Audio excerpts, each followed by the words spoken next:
Esta é a história do dia da Rádio Observador. Como o caso Epstein está a queimar Donald Trump.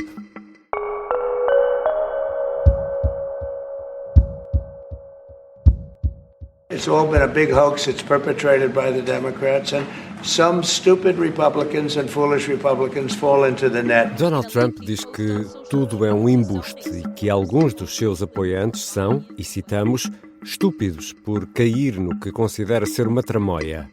Em causa está uma amizade de há décadas entre Trump e Jeffrey Epstein, um empresário condenado por abuso sexual e tráfico de mulheres. Nas últimas semanas, o caso voltou à ribalta e a resistência de Trump contra a eventual divulgação dos documentos relativos a este caso está a minar a confiança dos apoiantes do presidente, mesmo daqueles indefectíveis.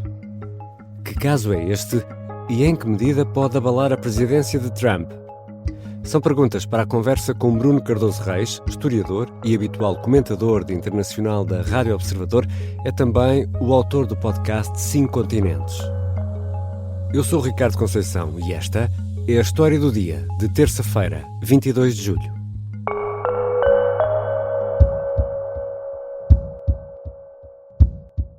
Bem-vindo, Bruno. Obrigado. Bruno, só para nos situarmos, que caso é este de Jeffrey Epstein? Bem, é uma teoria da conspiração e é também um caso real, ou seja, há aqui dois lados, digamos, da moeda. Portanto, há realmente um caso real que culminou, aliás, enfim, até no suicídio do próprio Jeffrey Epstein, que era um investidor, um investidor nestes negócios financeiros do Wall Street, mas que era muito conhecido por este estilo de vida mais de playboy. Tinha, digamos, uma namorada há muito tempo, a Ghislaine Maxwell, que era filha, aliás, também de um milionário britânico também muito controverso, mas no fundo depois conseguiu-se provar, e pelo menos a senhora Maxwell foi condenada e está presa por, no fundo, uma série de crimes sexuais ligados, nomeadamente a tráfico de pessoas, tráfico inclusive de menores, de jovens menores, no fundo para todo o tipo de práticas sexuais com Jeffrey Epstein, e a suspeita é também com uma série de outros famosos que se davam com Jeffrey Epstein. E depois é aqui que entra, digamos, as teorias da conspiração sobre... Exatamente, essa proximidade com os ricos, com os poderosos, com os famosos, a morte na prisão por suicídio é a versão oficial, tudo isso tem alimentado teorias da conspiração. Exatamente, ou seja, há quem desconfie da própria morte, ou seja, de que não foi um suicídio, de que ele foi, no fundo, suicidado, não é? No fundo, foi calado para evitar outros problemas. É verdade que ele tinha, portanto, há fotos, há vídeos abundantes com todo o tipo de gente famosa, digamos, deste jet set norte-americano e até internacional. Há o caso do príncipe André, por exemplo, de Inglaterra, que foi muito afetado por este escândalo, e também com Donald Trump, que era alguém que se movia também nestes meios de Nova Iorque, digamos, dos ricos. Mas depois há uma série de teorias sobre haver, de facto, uma lista de clientes, portanto, no fundo, ele ser, no fundo, alguém que se dedicava, digamos aqui, uma espécie de negócio da prostituição milionária, de que haverá filmagens também, até desses ditos clientes, da própria morte dele também, que provaria que não seria um suicídio. Portanto, há, no fundo, todas essas teorias da conspiração que realmente têm estado em expansão, digamos, nos Estados Unidos nas últimas décadas, muito por força também das redes sociais, do QAnon, portanto, aquela rede, no fundo, de uma macro-rede de teoria da conspiração, que no fundo acha que o mundo é governado por uma cabala de pedófilos, vamos dizer assim, para simplificar as coisas, e portanto, no fundo, o caso Epstein veio alimentar, ou pareceu ser um pouco uma prova também dessas teorias da conspiração, que são muito populares entre muitos americanos. Estima-se que há volta de 15% de americanos, de acordo com algumas sondagens, acreditarão em alguma variante destas teorias da conspiração. E o que é que aconteceu nas últimas semanas que trouxe de novo este caso para a ribalta? Bem, o que aconteceu nas últimas semanas é que estas teorias da conspiração têm um peso muito grande no universo MAGA, digamos, no núcleo duro de apoiantes de Donald Trump, dos trumpistas, se quisermos, e o próprio Donald Trump e vários elementos importantes da sua administração. Os casos mais evidentes é a Ministra da Justiça / Procuradora-Geral da República. Nos Estados Unidos os cargos são, digamos, acumulados a Pam Bondi, ou o chefe do FBI, que é uma espécie de polícia judiciária, o Kash Patel, o seu número 2, etc. Todos eles se caracterizaram por há anos insistirem nestas teses, a própria família de Donald Trump, os filhos ainda mais do que o próprio pai, de que, no fundo, esta era uma prova de que os democratas eram cúmplices destas conspirações, de que, de facto, não se divulgavam estas listas ou estes vídeos porque havia aqui cumplicidade da parte das elites globalistas, que são o inimigo de estimação do MAGA, e, portanto, obviamente, quando eles chegassem ao poder, quando eles estivessem em posições de poder, isso deixaria de acontecer, ou seja, tudo isto seria divulgado. Já depois de tomarem posse, em alguns casos, temos declarações desse tipo, não é? Isso está em cima da minha mesa, é uma das minhas prioridades, diz a Ministra da Justiça. E depois, nas últimas semanas, o que aconteceu é que, de repente, vários destes responsáveis e o próprio Donald Trump vieram dizer, bem, não existe nada, isto é uma distração. O próprio Donald Trump começou, no fundo, a usar aquele tipo de argumentos que ele usa quando quer pôr de lado um assunto, isto é uma conspiração democrata, é uma invenção democrata, vamos virar a página, isto não interessa nada. Aquilo que realmente é novo é que isso não parece estar realmente a resultar, ou seja, parece haver aqui pelo menos uma parte destes trumpistas que, entre o seu populismo, digamos, a sua droga de estimação, que são as teorias da conspiração contra as elites globalistas, e a fidelidade a Donald Trump, parecem estar a hesitar, e alguns deles parecem estar mesmo a resistir a esta ideia de que, enfim, se Donald Trump diz que não existe, é porque não existe. Já regressamos à conversa com Bruno Cardoso Reis, historiador e autor do podcast 5 Continentes, da Rádio Observador. Como é que este caso poderá, afinal, afetar a presidência de Trump?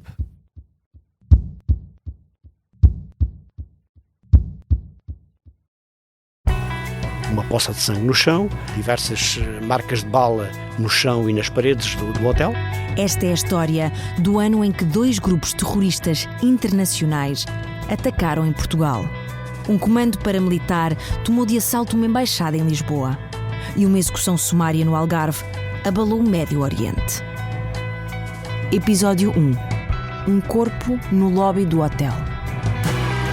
1983, Portugal a queima-roupa. É uma série para ouvir em 6 episódios que faz parte dos Podcast Plus do Observador. É narrada por mim, Vitória Guerra, com banda sonora original dos Linda Martini. Os Podcast Plus do Observador têm o apoio da Kia. Estamos de regresso à conversa com Bruno Cardoso Reis, historiador e autor do podcast 5 Continentes, que regressou recentemente dos Estados Unidos, onde esteve a residir durante um período. Bruno, quais são as razões, depois dessa promessa de que falavas há instantes, quais são as razões para não revelarem, para não abrirem os chamados ficheiros, se pudermos fazer uma tradução mais literal, ficheiros Epstein, porque é que eles não são revelados? São dados argumentos jurídicos para isso? Bem, é uma combinação de argumentos jurídicos, de não voltar, no fundo, a vitimizar as vítimas, de que não existem. Enfim, tudo isso, à partida, até poderiam ser argumentos válidos ou parcialmente válidos. Qual é que é aqui o grande problema? É que estas mesmas pessoas não achavam que esses fossem argumentos válidos até há pouco tempo. E, portanto, há aqui também uma nova suspeita, que é muito alimentada também pelos críticos de Donald Trump, que é a explicação para esta contradição é que, de repente, deram-se conta que Donald Trump estaria, ou seria de alguma forma afetado por essas revelações. E, portanto, enfim, acho que as possibilidades estão todas em cima da mesa. Acho que é perfeitamente possível que, de facto, não existam estes fecheiros. Agora, realmente não é muito crível aquilo que Donald Trump anda a dizer, nomeadamente que bem, isto foi uma invenção dos democratas. Bem, se fosse uma invenção dos democratas para o prejudicar, porque é que não divulgaram antes, não é? Porque é que não divulgaram, nomeadamente, antes da eleição? Porque é que deixaram isso porque agora à espera que o próprio Donald Trump pegasse no tema? Ele próprio, em campanha, chegou a admitir essa hipótese de divulgação ou não? Exatamente, portanto, lá está, é essa contradição de base, a ideia de que existiam, de que eram para divulgar, de que o movimento de MAGA não tinha nada para esconder, e, portanto, realmente há aqui uma contradição evidente Agora, o que é interessante é que, no fundo, muitas contradições já existiram no passado. Donald Trump já fez promessas que depois não cumpriu e até aqui conseguia, aparentemente, convencer os seus seguidores a virar a página e dar prioridade à lealdade a ele e não aos factos ou a promessas passadas. Exatamente. Isso não parece estar a funcionar. Exatamente, é que neste caso, esse chamado MAGA, que é o acrónimo de Make America Great Again, esses apoiantes, que são apoiantes ferrenhos, que resistem a tudo e mais alguma coisa, nesta situação está a mudar um pouco de figura, porque os crimes, eventuais crimes, as suspeitas são de tal forma graves e põem em causa não só uma questão criminal, mas também uma questão moral, que estão a ser muito, que estão a falar, muitos deles são influencers, chamados influencers, têm programas, têm sites, têm YouTube, enfim, têm uma série de canais por onde se expressar e estão a levantar dúvidas sérias sobre o Presidente. Sim, Marjorie Taylor Greene é um exemplo, ou até o próprio responsável máximo dos republicanos na Câmara Baixa, Mike Johnson, veio apelar, no fundo, a que o que houver seja publicado. De facto, os republicanos, se nós olharmos para as sondagens mais recentes, parecem estar divididos. Já não vou falar no conjunto dos americanos, que realmente rejeitam a forma como Trump tem lidado com isto, à volta de 54%, só 17% é que apoiam. Mas depois, se formos aos republicanos, 35% apoiam o presidente, apesar de tudo, 35% não sabem muito bem, portanto parecem estar aqui a hesitar, e 30% de facto rejeitam a forma como Donald Trump tem estado a lidar com a questão. E, portanto, isso para os republicanos, que muitas vezes apoiam Donald Trump em taxas acima dos 80%, realmente é algo, à partida, preocupante, diferente. Vamos ver, apesar de tudo, não é dos temas que mais importa aos americanos, também uma sondagem recente também mostrava isso, está longe de ser a primeira prioridade. Agora, aqui o que é interessante é perceber se neste núcleo duro de à volta de 20, 25% de pessoas que realmente se identificam como mega, como no fundo dedicados a Donald Trump, se nesse setor uma parte importante, e podem ser apenas alguns pontos percentuais, no fundo deixam de ter essa fidelidade quase cega em relação a Donald Trump. Ora, isso num contexto muito polarizado, em que as eleições são decididas muitas vezes por muito poucos votos, pode ter um impacto muito grande em termos eleitorais, logo a começar nas eleições no final do ano na Virgínia, em Nova York, Nova Jersey, e depois no próximo ano, em novembro do próximo ano, nas eleições intercalares que vão determinar novamente o controle do Congresso. Mas poderá haver aqui, vamos imaginar aqui o pior cenário para Donald Trump. Já sabes que muitas vezes gostamos de evoluir para estes cenários até para tentar perceber o que é que o futuro nos pode trazer. E descobrem que há realmente algum problema no envolvimento entre Trump e Epstein. Isto poderia abrir o caminho a um processo de impeachment, por exemplo? Bem, esse é, no fundo, um tema recorrente na política americana, mas não tem corrido muito bem. Basicamente, nunca foi possível fazer um impeachment de um presidente. Enfim, o caso de Nixon pode dizer que era quase certo que ele seria afastado e, portanto, por isso optou por se demitir antes disso. Mas de facto não temos nenhum precedente, porque realmente é muito difícil. É preciso haver uma maioria na Câmara dos Representantes que vote a favor, mas depois é preciso que haja uma outra maioria, uma maioria reforçada no Senado que, no fundo, condene, vote a favor da condenação. E, portanto, como sabemos, é muito difícil ter maiorias, sobretudo maiorias alargadas nas duas câmaras para o mesmo partido, e, portanto, isso é realmente bastante difícil. A mim parece-me evidente que, para já, a questão mais imediata é esta, é perceber se isto vai agravar os problemas de Donald Trump nas sondagens. Ele continua a cair nas sondagens, está com uma taxa de desaprovação de 52%, está a cair em todos os principais temas, até na imigração, 7% negativos, no comércio 16% negativos, na economia mais ou menos a mesma coisa, na inflação 26% negativos. Portanto, na diferença entre avaliação positiva e negativa está muito no negativo e, portanto, se isto ainda agravar mais essa questão, isso pode realmente começar a afetar a sua capacidade de controlar, nomeadamente o Partido Republicano, o Congresso, e, portanto, a sua capacidade, no fundo, ter aqui um controle grande sobre a agenda política. Acho que essa é a ameaça mais imediata. Acho que para isso acontecer, no fundo, teríamos de pensar, provavelmente, no impacto nas eleições e depois intercalares, em maiorias significativas do Partido Democrático nessas intercalares, para já também não são nada de seguro, porque o Partido Democrático, também é preciso dizer isso, também não está propriamente muito popular. Há uma grande insatisfação com os dois principais partidos. E, portanto, acho que essa questão certamente vai se manter em cima da mesa, mas para já não creio que seja uma questão que se coloque no imediato, mas nunca pode ser afastada. Realmente essa disposição existe na Constituição americana. Obrigado, Bruno. Obrigado. Bruno Cardoso Reis é historiador e habitual comentador de internacional da Rádio Observador.